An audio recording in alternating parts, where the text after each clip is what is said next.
இளநீர் அல்வா செய்ய தேவையான பொருட்கள்: இளநீர் 2 கப், கார்ன்ஃப்ளவர் 1 கப், வறுத்த முந்திரி பாதாம் 2 டேபிள் ஸ்பூன், சர்க்கரை 2 கப், நெய் அரை கப், ஏலக்காய் அரை டீஸ்பூன். இப்போ இந்த இளநீர் அல்வாவுக்கு தேவையான பொருள்லாம் பார்த்தோம் இல்லையா? இதில் இளநீர் வழுக்கையை சேர்க்கல. நீங்கள் வழுக்கையை சேர்த்திங்கன்னா ஒரு 2 நாள் தான் வச்சுக்கலாம். அதனால் நான் சேர்க்கலை. பிரியப்பட்டால் நீங்கள் அதை கூட பொடி பொடியாக நறுக்கி சேர்த்துக்கலாம். இப்போ நான் வந்து இந்த கப்பால் 1 கப்பு கார்ன்ஃப்ளவர் அளந்துக்கிட்டேன். இந்த 1 கப்புக்கு 2 கப் இளநீர் எடுத்து வச்சுருக்கேன். 3 கப் தண்ணி பேனில் ஊற்றி வச்சுருக்கேன். இந்த 3 கப் தண்ணியில் நம்ம ஏற்கனவே அளந்து வச்ச 2 கப் சர்க்கரையை இதில் சேர்த்துட்றேன். இது கரையட்டும். இப்போ இந்த பக்கம் இந்த சர்க்கரையை கரைய விட்டுருக்கோம். இங்கே வந்து ஒரு பவுலில் இளநீ வச்சுருக்கோம் இல்லையா? நான் ஏற்கனவே இதில் 2 கப்பு இளநீ அளந்து வச்சுருக்கேன். எந்த கப்பால் கார்ன்ஃப்ளவர் அளக்குறீங்களோ எல்லாத்தையும் அந்த கப்பால் தான் அளக்கணும். அந்த மாதிரி 2 கப்பு அளந்து வச்சுருக்கேன். இதில் கார்ன்ஃப்ளவரை சேர்த்துருவோம்.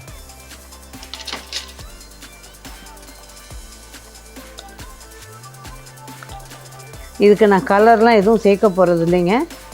அதனோட நேச்சுரல் கலரில் தான் இருக்க போகுது. கலர் சேர்க்கணும்னு பிரியப்பட்டால் கலர் சேர்க்கணும்னு நினைக்கிறவங்க சேர்த்துக்கோங்க. பட் நான் எதுவும் கலர் சேர்க்கலை.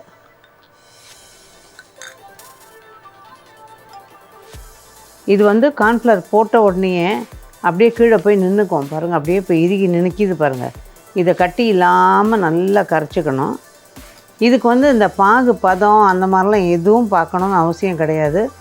ஏன்னா இந்த கார்ன்ஃப்ளவரோட தன்மையை சட்டுன்னு இறுகி கொடுத்து கிளறி எடுத்துடலாம். பாருங்கள், சர்க்கரை கரைஞ்சிருச்சு. இதுலேயும் கார்ன்ஃப்ளவர் நல்லா கரைஞ்சி கட்டி இல்லாமல் கரைச்சிட்டேன். இளநீர் நம்மகிட்ட நிறைய இருந்ததுன்னா இந்த சர்க்கரையோடையே நீங்கள் இளநீரையும் சேர்த்துக்கலாம். 3 கப் தண்ணி வச்சுருக்கோம் இல்லையா? அந்த 3 கப் தண்ணியில் நீங்கள் பாதிக்கு பாதி இளநீர் சேர்த்துக்கலாம், அல்லது முழுக்க இளநீர் சேர்த்துக்கலாம். ஸோ ஃபுல் அண்ட் ஃபுல் இது இளநீரிலே கலர்ன மாதிரியும் பண்ணிக்கலாம். இப்போ இந்த கார்ன்ஃப்ளவர் அப்படியே இருக்கட்டும். இந்த பக்கம் பார்த்திங்கன்னா சர்க்கரை நல்லா கரைஞ்சாச்சு. இப்போ இந்த கார்ன்ஃப்ளவர் கரைச்சலை அதில் ஊற்றிடலாம். ஊற்றிட்டு கையோடு கிளறணும். இது இல்லைன்னா அப்படியே உங்களுக்கு வந்து கட்டி கட்டியாக ஆகிடும். ஆனால் அந்த கட்டி உடையும், பட் கிளறணும், நேரம் ஆகிடும் அப்படியே நம்ம அந்த உடையிறதுக்கு. நம்ம இப்போ நிதானமாக கொஞ்சம் கிளறனா கொஞ்சம் தீயை குறைச்சிக்கலாம். ஏன்னா அது கொதிக்க ஆரம்பிக்கும் போதே அடியில் பிடிக்க ஆரம்பிக்கும். இது நான்ஸ்டிக் பேனில் தான் கிளறணுமானா அப்படி கிடையாது. நம்ம எதில் வேணால் கிளறலாம்.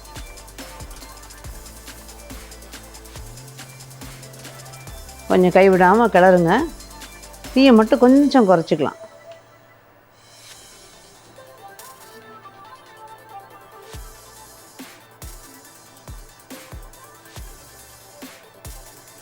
இப்போ பாருங்கள், அங்கே ஒன்று இங்கே ஒன்றுமா கட்டி மெதுவாக தெரியுது. நம்ம தீயை குறைச்சி வச்சு கிளற இந்த கட்டிகள் உடஞ்சிடும். அந்த கட்டி பயப்பட வேண்டாம். இதெல்லாம் கார்ன்ஃப்ளவர் வந்து அப்படியே வெந்து வர்றது தான். இது இன்னும் கொஞ்சம் நேரம் ஆணுச்சுன்னா ஃபுல்லாக எல்லாம் இதே மாதிரி சேர்ந்து வந்துடும். ஆனால் தீயை அதிகமாக வச்சு வேகமாக கிளற முடிஞ்சவங்க கிளறுங்க, இல்லைன்னா தீயை குறைச்சி வச்சு நிதானமாக கிளறுங்க.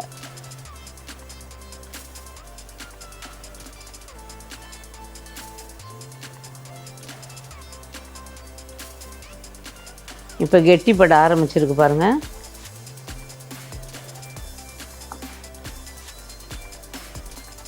இந்த மாதிரி வரும். நல்லா திரண்டு வரணும். கொஞ்சம் அகலமான பாத்திரத்தில் வைக்கும்போது சீக்கிரம் உங்களுக்கு ரெடி ஆகிடும். இதுவும் அந்த கட்டி கட்டியாக தெரிஞ்சது பாருங்கள். அது அப்படியே உடஞ்சிருச்சு பாருங்கள். எல்லாம் சேர்ந்து வருது. நிதானமாக இப்போ கிளறினீங்கன்னா சரியாக இருக்கும்.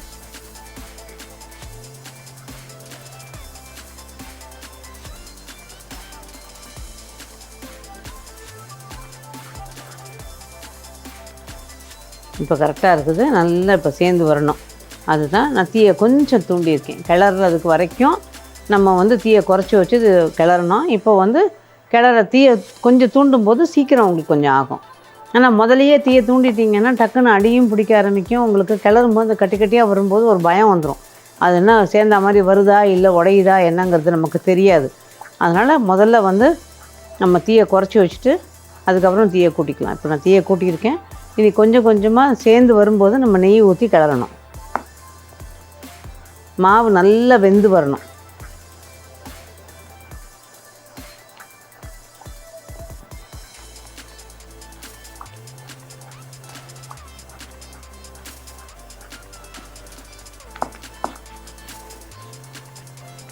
இப்போ நான் கொஞ்சம் நெய் அதில் சேர்க்குறேன்.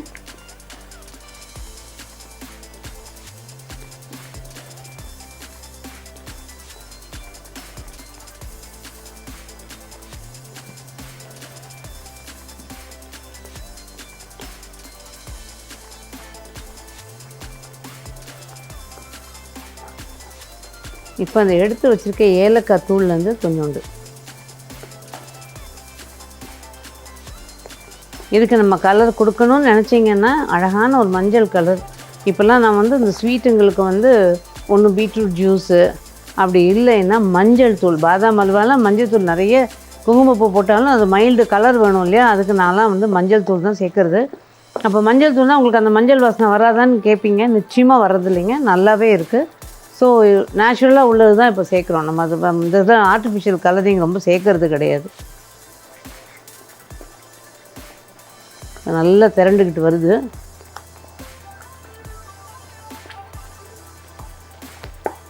இதில் வறுத்து வச்சுருக்க பாதாம் முந்திரி, இந்த நட்ஸு நிறைய போட்டால் இதுக்கு நல்லாயிருக்கும். வறுக்காமையும் போடலாம், பட் என்னோட இது வந்து எனக்கு வறுத்து போட்டால் தான் பிடிக்கும், அதனால் வறுத்து போடுறேன். வறுக்காமையும் நீங்கள் அப்படியே போட்டுக்கலாம், அதுவும் நல்லதாக இருக்கும். பட் இந்த ஃப்ளேவர் வந்து இன்னும் கொஞ்சம் தூக்கலாக தெரியும்.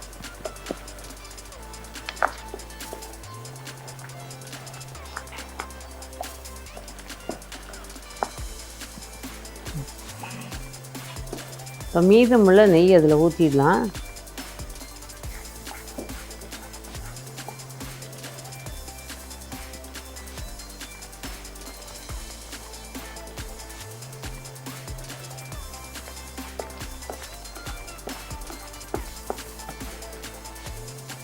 இப்போ திரண்டுக்கிட்டு வந்திருக்கு.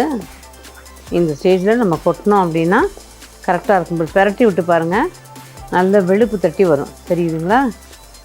இந்த மாதிரி வெளுப்பு தட்டி வரணும். அதாவது ஒரு மாதிரி தூக்கி போடும்போது ஒரு நுரை மாதிரி தெரியும் மேலே. ஸோ அது உங்களுக்கு வந்து கரெக்டான பதமாக இருக்கும். இது பார்த்திங்கன்னா தெரியும். இன்னும் ஒரு தடவை பெரட்டி விட்டு காமிக்கிறேன். இந்த பாருங்கள், இப்படி வரணும். Easy method. நம்ம சாதாரணமாக பாகு பதம் அதெல்லாம் பார்த்துக்கிட்டு எடுத்துக்கணும்னு அவசியம் கிடையாது. இந்த மாதிரி பதத்தில் சும்மா வெறும்னு நம்ம கரைச்சி கிளறதுக்கே உங்களுக்கு நல்லா வரும். ட்ரை பண்ணி பாருங்கள் அதை. அவ்வளோதான். இப்போ எடுத்து போட போகிறேன். இப்போ அடுப்பு ஆஃப் பண்ணிடலாம். பண்ணிவிட்டு இதை ஏற்கனவே நெய் தடவி வச்சுருக்கேன், அதில் இதை கொட்டிடுறேன் ஒரு ட்ரேயில்.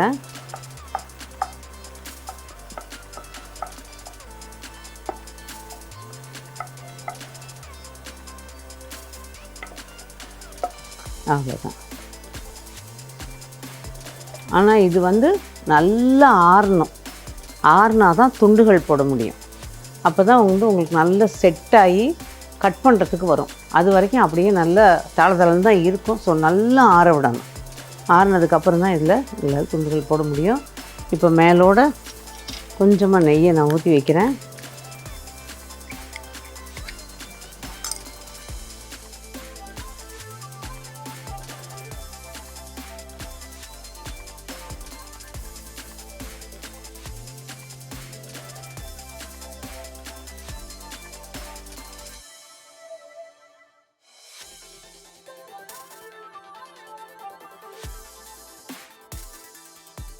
இப்போ இந்த கார்ன்ஃப்ளவர் அல்வா பக்கவாக ரெடி ஆயிடுச்சு. நல்ல சில்லுன்னு ஆறுனதுக்கப்புறமா கட் பண்ணிங்கன்னா அழகாக கட் பண்ண வரும். இது வந்து இளம் சூட்டோடு தான் இந்த மைசூர் பாக்கெலாம் கட் பண்ணுறோம்ல, அந்த மாதிரி தான் கட் பண்ண முடியுமா அப்படின்னு கேட்டிங்கன்னா அப்படி இல்லைங்க. இது நல்லா ஆறுனதுக்கப்புறம் சூப்பராக கட் பண்ண வரும். ஸோ நல்லா ஆறட்டும். நல்லா ரெடி ஆயாச்சு. அந்த நெய்யில் உள்ள அந்த இளம் மஞ்சள் நிறமே இதில் வந்து அழகான ஒரு கலரை கொடுத்துருக்கு.